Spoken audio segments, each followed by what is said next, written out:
Mankind is facing unprecedented challenges in terms of economy, climate, diseases, and security. And the idea of GDP growth is being challenged mainly due to the extrapolation of the meaning of consumption. For example, countries that consume more medicines, ingest too much calories, and buy more disposable products, they have higher GDP.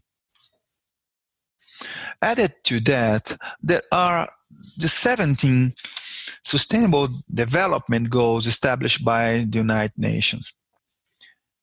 Actually, mankind is improving year after year with a strong reduction in all critical levels.